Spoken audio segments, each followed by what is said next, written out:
Ma petite soeur m'a fait venir chez elle il y a quelque temps. Moi, je vivais au village et vu qu'il n'y avait pas de travail, il n'y avait rien.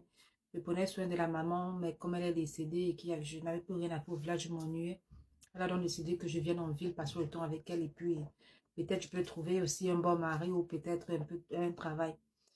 Et donc, quand je suis arrivée chez elle, elle a arrêté de tout faire. Bon, je ne sais pas comment elle gérait sa famille avant que je n'arrive. Mais quand je suis arrivée, elle a vraiment arrêté de tout faire. C'est moi qui fais à manger. C'est moi qui fais le ménage. C'est moi qui accompagne les enfants à l'école. Je peux aller chercher. C'est moi qui fais tout dans sa maison. Son mari a déjà tellement parlé, fatigué. Déjà, c'est un homme timide.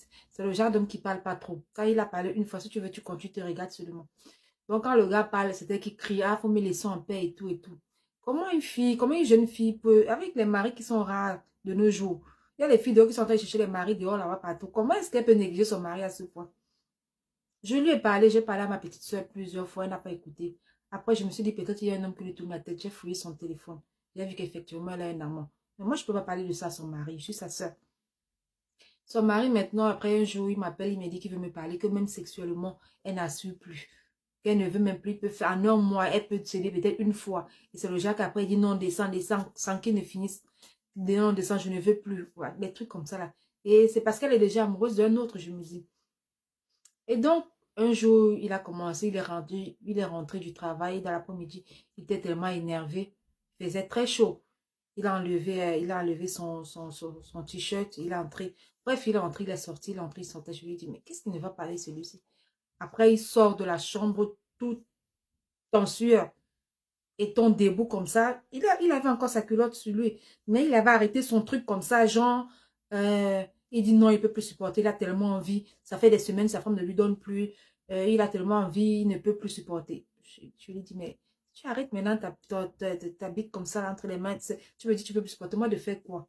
Si tu veux te masturber, il faut aller dans la chambre. Tu fais tranquille. Je vais faire comme si je n'ai pas vu. Je comprends que peut-être, je ne sais pas ce qui s'est passé dans ta tête, mais va dans la chambre, tu fais ce que tu as fait. Il me dit, il se retourne juste son palais, il est parti dans la chambre.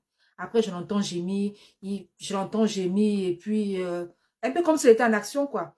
Je me suis même dit que bon, peut-être il a réussi et que c'est venu. Et sinon, pourquoi j'ai mis autant? Et puis, même, j'ai voulu lui dire, je me suis dit, quand il va finir, je lui ai dit, il faut souvent faire doucement quand même. Tu n'es pas obligé de crier comme si, on n'a pas besoin de savoir, ok, ça s'est passé devant moi, mais tu peux aller continuer. Après quelques minutes, je me disais que non, c'était bon. Le gars sort tout nu comme un verre avec sa pine. Là, il était nu. Il avait ça entre les mains. Et tellement il faisait pitié, il me dit, s'il te plaît, aide-moi, je n'arrive pas. Aide-moi, je n'arrive pas. Je suis le genre qui... Bref, il me fait comprendre qu'il est le genre qui n'arrive pas comme ça à se masturber, en fait. Il est le genre que tant qu'il n'y a pas de pénétration, ça ne peut pas venir. Ça peut juste accélérer l'envie et tout. C'est un peu comme des préliminaires pour lui. Mais il faut qu'il y ait une pénétration pour... Et bizarrement, je ne sais pas ce qui s'est passé, honnêtement, je ne sais pas quoi vous dire. Mais moi-même, je me suis retrouvée nue en un temps de mouvement.